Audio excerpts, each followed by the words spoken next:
It's Thursday and there are sports. I said I was too busy and I wasn't going to do a video today, but people twist my arm. They ask me questions, and I'm like, can I just respond in a video and then point you to a video so I don't have to respond to every email? And that's what happens. So here we are doing a video. Thursday, October 27th, we're going to talk about football. We're going to talk about basketball and updating the basketball file, answering some questions here about that. And we'll briefly go over hockey. I believe I'll be out playing some roller hockey today with the kid, and we'll do some shots of the day and talk about those games during that video because I haven't even had a chance to review NHL, other than to say that the number one pick of the day is Seattle over Vancouver because they haven't won a game. If Vancouver is going to win a game, it's going to be against a team like Seattle with only a 34% power here, even though they're okay. Vancouver, the Battle of the Pacific Northwest there. You can see it's only a minus 130 line. Vancouver is going to win a game before the end of the season. It will happen. Hopefully, it will happen before they fire former Caps coach Bruce Boudreau. But whatever, we're not supposed to talk about hockey. Let's go over to football first of all. So we have a Thursday night game tonight. It's this one. It's Baltimore and Tampa Bay. You can see that it is at the bottom of the list of all the games, meaning it is the biggest toss-up game of the day. And so here, when it comes to football, it is a sport that I follow. There's enough games every week. You can kind of follow almost all of them. And of course, this is the biggest seller so far this year, but college basketball will be bigger when that starts. By the way, college basketball, it's $160 for November right now. I'm upping it $5 every time someone buys it. If you want college basketball, you should buy it soon if you have the money sitting around, because as soon as college basketball starts, that thing is going to go up like crazy. And I'm just going to stop delivering that product eventually because I don't want to give it out to everyone. I just want to give it out to people like a handful or a couple handfuls of people so that I can maintain the email list for a month, answer your questions about updating it. It is a product I'd rather use to make money. So that's my jag on college basketball, which is coming. But football is about the biggest seller, and obviously the most interest is usually football. So, well, what do you do here in a game like this? And there's emotions and there's drama. There's it's almost choreographed when it comes to football, and you've got drama with Brady. And I of course like Lamar Jackson. They're almost a hometown team here, the Ravens, in the DC metro area. And so it's like, well, I want to take the Ravens, and it's a reasonable line. So if I am being tricked by the NFL into taking the Ravens in this game away at Tampa Bay, then so be it. I cannot put money on Brady right now, given how this team has been playing. The algorithm has been so far off with them the last couple of weeks. You know, we had them way up here, right? They get destroyed by Carolina. Like, this just looks funky, but it's just what happens, dropping balls. The week before, they were way up on top here. Not only did they not cover against the Steelers, they lose the game. Like, they're just like, if they're gonna come out and somehow play awesome and beat Baltimore, a team that is clearly trying to win, right? What's the Ravens' record? Like, they're always looking to make the playoffs. Where are they? Ravens, Ravens, Ravens, Ravens, Ravens, Ravens. I can never see anything right here. They are 4-3, so they are looking to continue that and do not want to go to 500. Um, Lamar didn't blow a game last week against Cleveland. Like, so I updated the injury report. Let's see, are there any questionable injuries on Baltimore? First of all, they do have some injuries actually. Shad Bateman's questionable. Mark Andrews is questionable with a knee. Uh-oh. Huh. All right. So let's do something and take a look at the score without questionable players for a second. Let's see what happens. Go back and refresh. This game all of a sudden favors Tampa Bay, 19-15, a really low scoring game with the injuries hurting Baltimore's offense. So, okay. Well, this is the kind of analysis you can do in the file and really dig back and forth. But we should leave questionable players in, and we should also really try to get some inside information on how Mark Andrews is feeling. Knees suck. I mean, knees hurt. You use them all the time. They bend. They got patellas. They've got tendonitis you can develop there. They've got what is that called? When you puncture your meniscus and you can't jump on your knee for a while. Like there are a lot of things with knees that are more difficult than hamstrings and stuff like that, especially for a tight end. So you can see how it's such a close game. But what does happen here? Well, the over-under set at 45 and a half.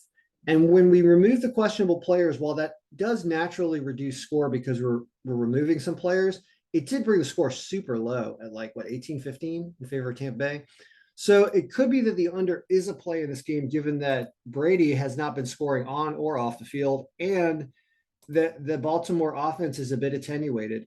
So I will take the Ravens because I want to take the Ravens, and the algorithm says so with a full roster, but you can see how it's really a toss-up game. And if you lose this game with either team, you should not complain because this is at the bottom of the list. So it is a toss-up game. But the under, while 4 points under anyway, and even more so, 12 points under, I believe this published over under if Baltimore's injuries are impactful. So I guess the play is, it's either Tampa Bay in the under or Baltimore in the under. You don't really know, but the under is on there both times. All right, so that is NFL for the day. Let's talk about NBA. 4 games today. So the NBA file is in this transition period where we are using a look of both the current season stats as well as last season stats. And then you refresh and you get a look about what these projected scores would have been if you're looking at last season's team stats. But keep in mind, the player stats are only from this season. So there are no last season player stats in here. And I like that look. The look yesterday was fine. I mean, it was 8-2. So we have here in both versions. The last season version was better because it put it like this. I think that's where I froze it. Actually, I froze it in last season's version for yesterday. The current season version had one of these, had Portland beating Miami, and they actually got blown out. So last season was better. So I guess we just have to continue with the last season look because it has more team stats. That kind of makes sense. I always want to migrate sooner because I'm a lazy programmer, but I shouldn't be. We should do this to make this the best possible. So the last season look looks like this, and it has Memphis on top, and I'll talk about updating this file in a second after we review the games. Memphis on top, reasonable line, and a 25% margin. Clippers on top at a 20% margin, but we have injuries, so we need to look at that. Mavericks on top at only a 4% margin. And Golden State, huge favorite down here, and this says this game is more of a toss-up game, according to last year. All right, so let's remember that. Memphis was a hard yes. Here you have injuries, and more so on the Clippers, which makes this even more suspect. And then Dallas barely, and Golden State barely, but not worthy of the line. So let's take a look at current season stats because it will be better eventually. Let's see if we get any information from this. So here, Golden State moves up to an 11% margin, which is pretty good in the new version. So Golden State gets better and is more consistent with this. It makes it even tougher game to play. Dallas is still up here, and now they're higher. So this is Dallas was down below in the other version, right? I almost want to take this. So what I often do is I'll take the snapshot if you don't want to look at, but if you can just copy like this, and you paste special this one, there's an image you can do, picture. So you just grab a picture. Now we can look at both at the same time. If you got a bad memory. So Dallas was on this both ways. 4% margin in last year's version and a 31% margin. So this is consistent in both. Says it would be a toss-up game last year, but it's much better and more favor of Dallas this year. So Dallas is a pretty clear pick. That's a huge margin for current season. 3 and 4 games. They even have less games than Brooklyn. So that's a pick. Golden State, Miami, that margin does go above 10%, but there's a 6.5 point here, and the line's no good. So it's a tougher game to play, and it's right on the borderline. And it says it's not even. It's a toss-up game down here. So I'd say I guess you stay away from Golden State at home because of the line and because of where it is. Now, the Thunder are favored over the Clippers in the current season version at plus 205. So this is starting to look like the Thunder plus 6.5, because even though they're a negative 20% margin last year down here, there's a bunch of injuries. So let's look at those injuries and see what's going on there. So the Clippers are here. 2 outs. Kawhi Leonard, very good player. Marcus Morris, good player. Paul George might play. So they might get George in here, but the other 2 are out. So these are significant injuries for the Clippers. As for OKC, you're here. You got Holmgren doesn't even have any rating, but he's out for the season. Jalen Williams is out with eye injury. I can feel you there. And Josh Giddey might go with an ankle, probably goes, is my guess. So that means that Oklahoma City probably gets even more guys back. And that is, man, I mean, I hate to take a team that is a negative 20% margin in last year's version, but with the injuries and the 6.5, then OKC plus 6.5, it's favoring them in this version.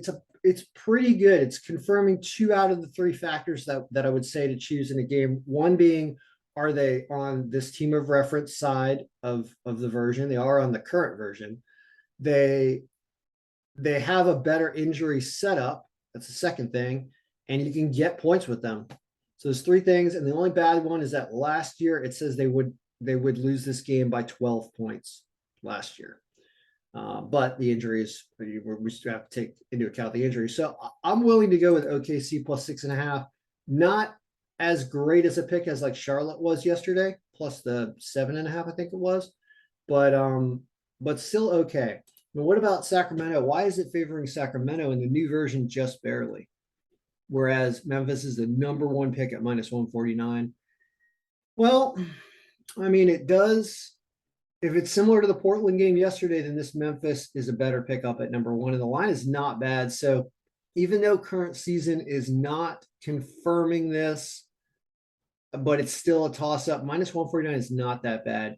So I think the 3 picks are Memphis to win, OKC plus 6.5, and Dallas to win. We'll see if Dallas lets us down like they did a couple days ago. But that's the NBA. And if you're updating, a couple things. So in the team stat sheet, when you grab the team stats from RotoWire, they go here now, like basic and advanced. They go in these 2 spots. So hopefully you'll get that. That's pretty easy. When you're refreshing the injury report, you always got to remember that if it changes, you have to change the cell and move this denominator around to the grand total column. Okay. And then paste it down. There's those things. Next is connecting the odds compiler to the cube. So what you need to do here is for the games of the day, like these games, like this is what it looks like originally, right? Because there's nothing here, or there's something here from yesterday. First thing I do is actually I freeze yesterday, like copy and paste values 1, 2, 3, and I freeze it, except for the marginal win score column, which is a formula and can stay a formula. The way to connect it for today is you go equal sign, go to the odds compiler, you go here, you then copy this formula in every cell that needs it, not the marginal win column, and not, should I paste this value? What's going on here? Oh, there we go. Yeah, that worked. Pull these things down, pull this one down. And I like to copy the time directly because it stays in that proper time format that's easier to read, although maybe it doesn't. Actually, for some reason, it does not properly format the time. I don't know why it keeps doing that. It has to do with the status of when you make the paste. Short date. All right, that's a little better. Got time, date, and time. I think we can fix this. There we go. All right, it does work. Good. So we probably put the equal sign in there. Not a problem. So that's how you get this all set up. And once you do that, then you have the ability to make that change between current and last season. It won't work if you don't connect the cube to the odds compiler like we just did. Now it'll change. So last season's supposed to be the way to go. We do have a little conflict with OKC plus 6.5. That's me saying go ahead and go for it. Memphis and Dallas. And then this game here is a toss-up, and the line's not good enough, and it says Golden State's even more favored in the other version, so just a bad line. All right, so that is NBA. And then a quick NHL look. Watch out for this game. Watch out when freaking Vancouver. The game I want to talk about real quick is the Washington Dallas game. So be watching this one with my kid a little bit, and he knows about Jake Ottinger being a fantastic goaltender. So I'm of course concerned that the algorithm does not favor my hometown Capitals, but it looks like a 4-3, 4-2 type game. And Dallas has been playing well. Caps playing a little better lately, but I worry about Ottinger scoring. And man, I hate betting against my hometown team. But I bet you that the Caps do not put up more than two. Definitely not. I wonder what the over under is for Caps goals. It's probably 2.5, which makes it really difficult. But I mean, Dallas probably wins this game. We'll see about that. Is there anything else of interest? Any big underdogs? We glance real quick. It does say take Detroit over Boston. That's fascinating. Wow, really? With as good as Boston is playing, shocked. I am shocked at that. They do like Ville Husso, so do I. So I get it. Still says a ton of goals too. Wow, amazing. Montreal won't beat Buffalo apparently. Buffalo coming off a loss and a long road trip. It's been so wrong with Montreal all season. Makes me want to take Montreal in this game. Minnesota and Ottawa. Ottawa playing better. I believe this. Underdog line here, 2 pick of the day. So that's a huge one. Is Ottawa over Minnesota, Florida and Philadelphia. Says Philly beats Florida, even though Florida is one of the only teams to beat Philadelphia this year. I think they only lost 2 games, right? Good goaltending out of Carter Hart this season. Great line, plus 1.5 is an interesting pick there. St. Louis and Nashville. Grice is expected, because Bennington just went last night. Saros, 2 weak teams. It does not predict a lot of goals, but Grice usually gives up some. It's just early in the season here. But the offense is apparently not there on either of these teams. Edmonton and Chicago. Edmonton has been playing better. Look at Chicago playing excellent, though. Gives them the 7th pick of the day, even though it does not favor them by projected score or adjusted power. So this is one of those games where I might consider betting a tie or Chicago plus 1.5. Poor Washington. I don't know what to do here other than maybe take the under. And then Vancouver, Seattle, like Seattle to continue the losing streak for Vancouver, but we'll see. Winnipeg and LA. Winnipeg underdog line 125. Okay. Hellbuck playing great. It's another underdog. And then Toronto, St. Louis.